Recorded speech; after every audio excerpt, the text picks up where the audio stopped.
কেমন হতো যদি আপনার সকালটা প্রতিদিন ভোরবেলা উঠে শুরু হতো এবং প্রতিদিন সকালবেলা আপনি আপনার প্রাণ খুলে একটু নিঃশ্বাস নিতেন।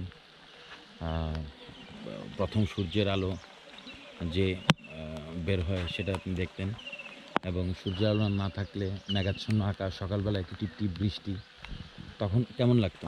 একটু চিন্তা করে দেখুন তো। আমার খুবই ভালো লাগছে। আমি জীবনটাকে প্রতি মুহূর্তে আনন্দ নিয়ে চলি এবং আমি জীবনটাকে খুব এনজয় করি।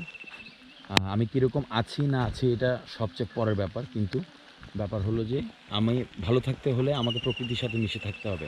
আমি নিজে প্রকৃতির সাথে মিশে থাকি এবং সবাইকে বলি, আমার বন্ধু-বান্ধব সবাইকে বলি যে প্রকৃতির সাথে মিশে থাকুন। প্রকৃতি আপনাকে একটা আলাদা শক্তি দিবে যেটা আপনি কোথাও পাবেন না। আর ৫ ওয়াক্ত নামাজ পড়বেন। যতটুকু সম্ভব নামাজ ছাড়বেন না। আল্লাহ মনটাকে ঠান্ডা করে দিবে একদম পুরা।